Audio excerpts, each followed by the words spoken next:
Bonjour à toutes et à tous. Dans cette vidéo, nous allons étudier la gestion des fichiers en Java, donc à travers deux familles d'objets importantes, à savoir les objets du package java.io et les objets du package ou ce qu'on appelle la famille java.nio, donc NIO pour NeoIO. Donc l'objectif est de comprendre comment Java permet de lire, écrire, copier, déplacer, organiser des données dans des fichiers, afin d'appliquer bien sûr ces notions dans votre projet à travers bien sûr votre couche repository, donc qui est basée sur des fichiers textuels. Les flux d'entrée-sortie sont principalement organisés autour du package java.io. Donc un flux d'entrée permet au programme de recevoir des données à travers un fichier. Et un flux de sortie, c'est l'inverse. C'est que c'est un flux qui permet au programme d'écrire des données dans un fichier, euh, que ça soit un fichier binaire ou bien un fichier textuel. Donc du coup, la logique ici est très simple. Donc c'est la même logique. Donc à chaque fois que vous allez utiliser ces flux d'entrée-sortie, donc vous allez toujours commencer par ouvrir le flux, que ce soit un flux d'entrée ou bien de sortie.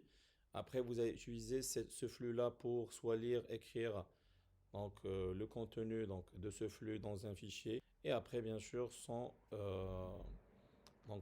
oublier bien sûr de fermer le flux à la fin parce que ça, c'est une étape qui est très très importante.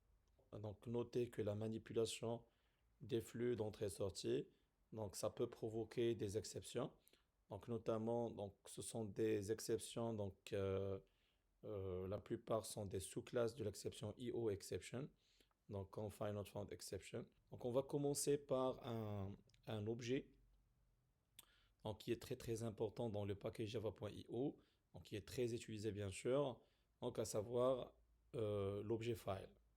Donc, puisque tout ça commence par un fichier à manipuler, par un stream, donc du coup, avant de manipuler ces flux d'entrée-sortie, donc Java elle propose la classe java.io.file, donc cette classe-là, donc qui représente un chemin vers un fichier ou un répertoire. Donc c'est-à-dire, elle ne sert pas directement à lire ou à écrire le contenu d'un fichier, mais c'est seulement une classe qui va permettre de vérifier l'existence à travers la fonction exist. On peut par exemple récupérer des informations comme le chemin absolu via la fonction getAbsolutePath, le nom via getName, par exemple le type du chemin indiqué, est-ce que c'est un fichier ou bien un dossier via les fonctions isDirectory, isFile, etc. Donc il y a plusieurs fonctions que vous pouvez utiliser à travers la classe file. Donc vous pouvez aussi par exemple utiliser la classe file pour créer un fichier, donc via une fonction qui s'appelle createNewFile. Vous pouvez par exemple l'utiliser pour créer même un dossier via la fonction mkdir. Vous pouvez par exemple supprimer un fichier ou un dossier via la fonction delete. Donc il y a plusieurs autres fonctions qui sont déjà prédéfinies dans la classe file que vous pouvez utiliser pour manipuler un chemin avant même de l'utiliser via un flux d'entrée-sortie. Donc du coup, il faut distinguer l'objet file qui représente le fichier dans le système. Donc les flux, ils vont nous permettre de manipuler le contenu de ce fichier. Donc l'objet file, ça va juste le représenter ce chemin qu'on va bien sûr utiliser pour ouvrir un flux. Et les flux, ce sont les objets qu'on va utiliser soit en l'appliquant à un chemin, soit directement vers bien sûr le chemin en tant qu'une chaîne de caractères. Donc on verra que ces objets de type flux d'entrée-sortie, donc ils peuvent utiliser en paramètre directement le chemin en tant qu'une chaîne de caractères. Sinon, on peut passer un objet de type file. Comme ça, on peut le manipuler. Donc, on peut bien sûr le tester, le vérifier, faire toutes ces fonctions qu'on vient de citer avant de commencer à, bien sûr, le lire et l'écrire. Comme on a dit, donc pour lire et écrire le contenu d'un fichier, dans le package java.io, on distingue deux familles de classes. Il y a ce qu'on appelle la famille des byte streams et la famille des character streams. Donc la famille des byte streams, ou ce qu'on peut appeler aussi la famille des input-output streams.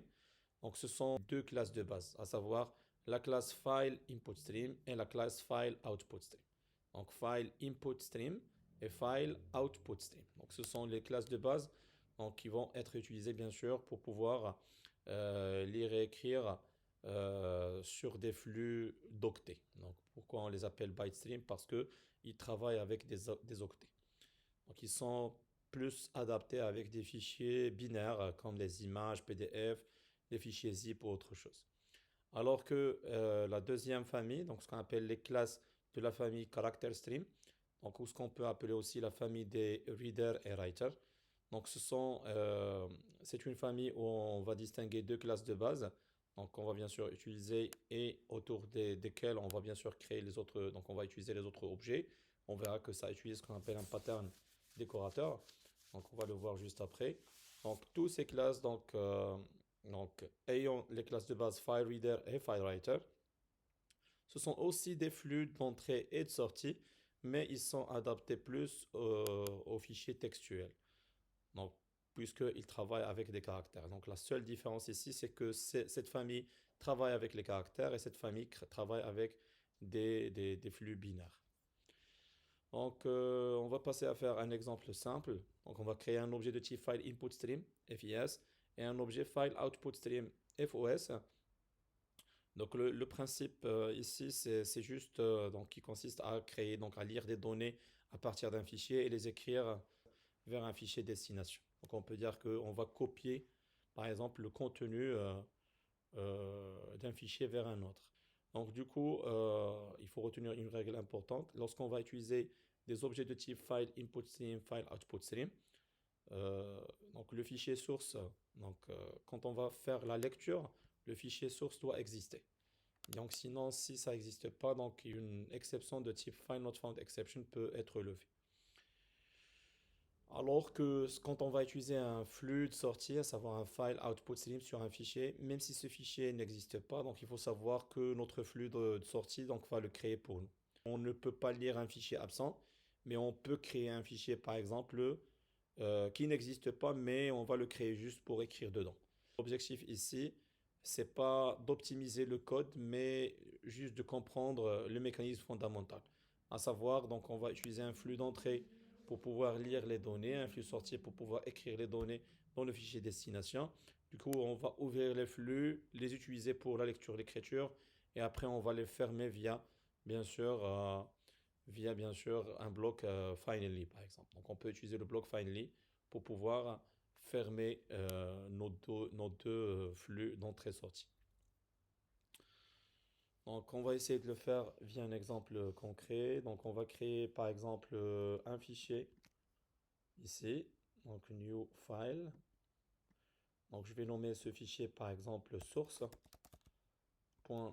c'est un fichier textuel, donc où on veut par exemple lire un contenu bonjour tout le monde. Voilà. Donc je reviens vers mon code. Donc ici pour pouvoir lire un flux, donc on a dit qu'on a besoin d'un objet de type file input stream.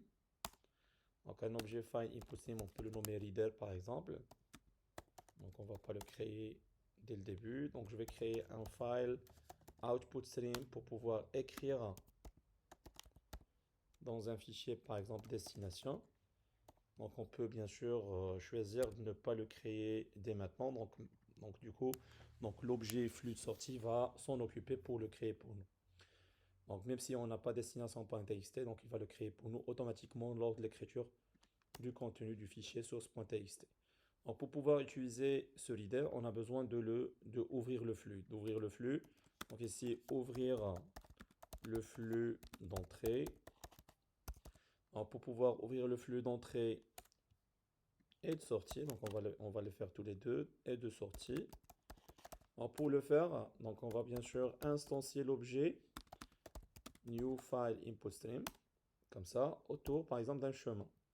Donc bien sûr ici on peut utiliser le chemin directement, donc comme on a fait ici, donc source.txt, ou bien on peut bien sûr l'utiliser via un objet file, c'est-à-dire on peut créer par exemple un objet file, donc on va nommer source égale à new file, comme ça, java.io, et passer ici le chemin, donc source.txt. Donc la différence ici c'est que quand on va utiliser un objet de type file, donc on a bien sûr accès à cet objet-là pour pouvoir appeler toutes les fonctions donc on vient de citer tout à l'heure, à savoir les fonctions isDirectory, isFile, exist, donc toutes les fonctions possibles, mkdir, create new file, etc. Donc si le fichier n'existe pas, par exemple. Donc c'est juste, je vais pas bien sûr utiliser l'objet file comme ça, donc vous pouvez bien sûr prendre votre as et bien sûr le manipuler comme vous voulez chez vous. Donc essayez bien sûr de refaire cet exercice en créant bien sûr, en utilisant cet objet file pour pouvoir tester d'abord l'existence avant d'ouvrir le flux si vous voulez. Donc ici, on n'a pas le temps pour le faire, donc je vais essayer d'être bien sûr, d'être un peu, donc je vais créer des vidéos qui vont pas bien sûr inclure tous les détails, mais vous pouvez bien sûr les utiliser pour pouvoir détailler par la suite ce que vous voulez faire. Donc ici, un objet de type file input stream, donc ça peut générer une exception de type find not found exception, comme on a dit tout à l'heure, parce que cet objet-là donc peut ouvrir un flux vers un fichier donc qui est absent. Donc du coup, donc ça peut générer une exception de type find not found exception. Donc on a dit que soit on va donner ici un objet string, automatiquement c'est le chemin qu'on veut. Sinon, on peut passer un objet de type file, c'est-à-dire ici, c'est l'objet source.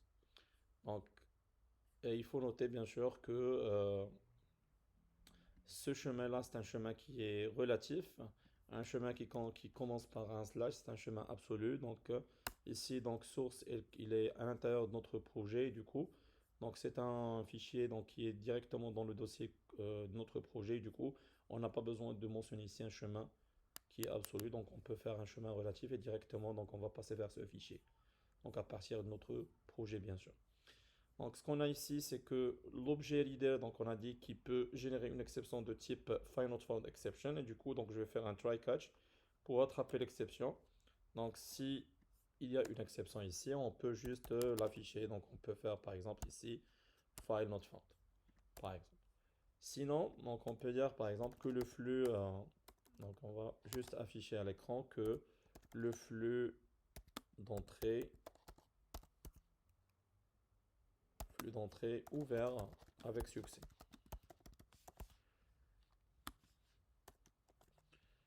Sinon, donc on peut faire aussi pour le writer la même chose. Donc on peut faire writer égale new file output stream. Et ici, je vais donner un fichier output ou bien destination.txt. Donc je peux le créer aussi ici, de la même façon. Donc je peux créer un chemin destination ou bien copy. Donc on peut nommer par exemple copy.txt. Donc si ça n'existe pas comme c'est le cas ici, donc automatiquement notre flux de sortie va le créer pour nous. Donc ici on va utiliser l'objet file, donc à savoir le chemin destination. Donc on peut dire ici flux d'entrée sortie, flux d'entrée ouvert avec succès et flux de sortie ouvert avec succès.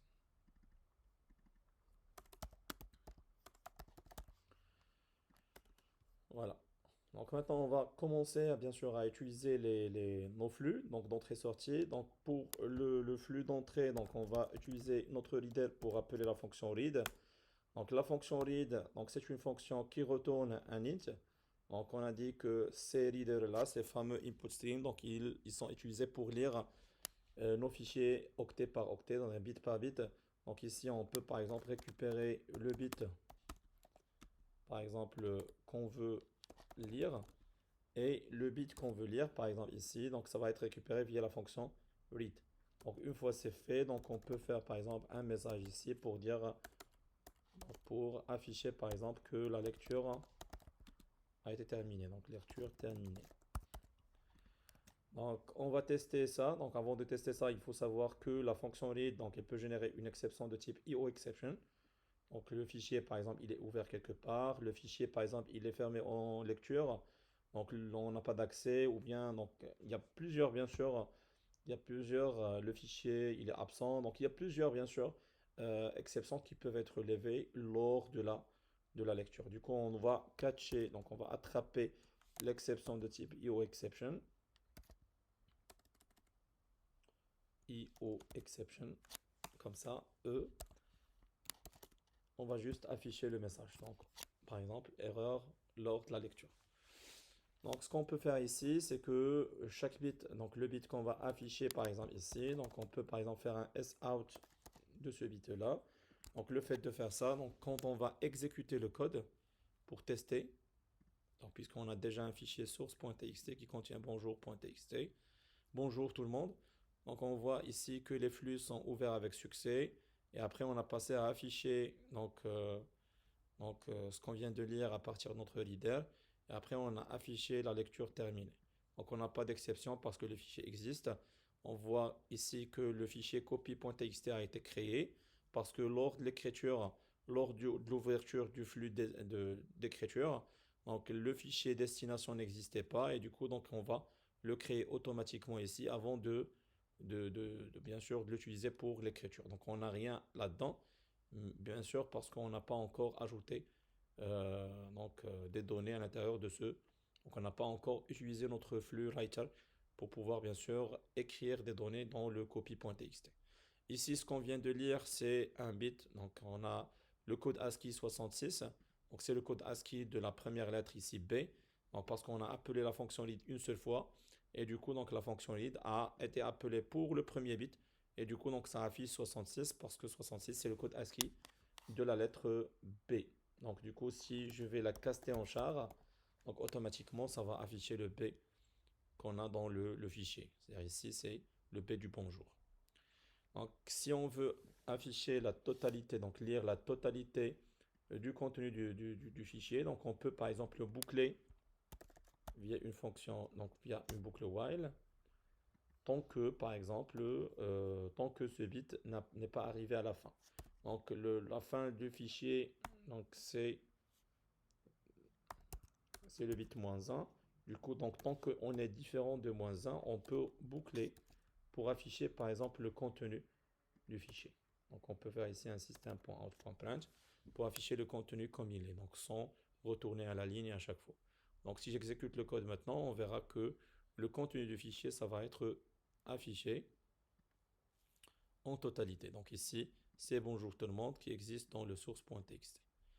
Donc ce qu'on vient de faire ici, c'est qu'on a pu lire le contenu total, donc le total des bits, donc des octets qu'on a dans le fichier source.txt pour pouvoir les afficher dans la console. Donc ici, on les a écrits dans la console via la fonction print. Donc ici, on peut faire de même. Au lieu de les écrire dans la console, on peut par exemple les écrire directement dans le fichier copy.txt. Donc pour le faire, au lieu de faire un system.out.print, on peut faire juste appel à l'objet writer pour faire un write et passer bien sûr le bit qu'on vient de lire.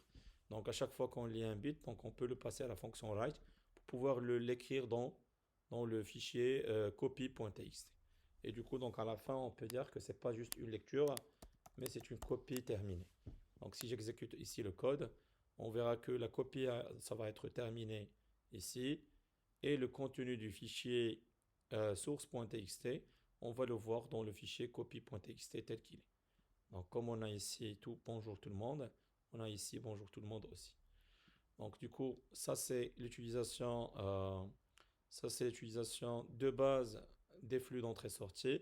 Donc on a dit qu'il ne faut pas oublier de fermer les flux. Donc normalement, on doit faire un reader.close et un writer.close. Donc on peut bien sûr commencer par un if, bien sûr le reader est différent de nul et le writer est différent de nul, par exemple. Writer est différent de nul. Vous pouvez par exemple tester si le reader existe d'abord avant de le fermer. Si par exemple il est différent de nul, donc du coup vous pouvez le fermer comme ça. Si vous ne voulez pas utiliser le block finally, vous pouvez par exemple enlever ce block finally, utiliser au lieu d'un try simple, vous pouvez utiliser un try with resources. Un try with resources, ça va faire quoi? Ça va fermer pour vous les flux donc, qui vont être bien sûr créés à l'intérieur du try automatiquement à la fin. C'est-à-dire ici, on peut créer ces deux flux à l'intérieur à l'intérieur de notre try, comme ça.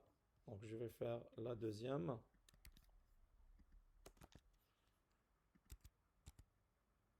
Et du coup, donc on n'a pas besoin bien sûr de les créer ailleurs.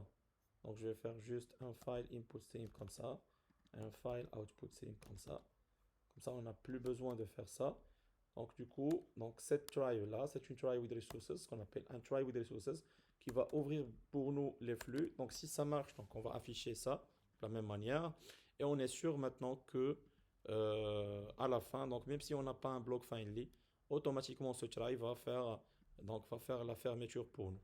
Je vais arrêter l'enregistrement ici et je vais bien sûr faire la suite dans une autre vidéo. Donc à la prochaine vidéo, Inch'Allah.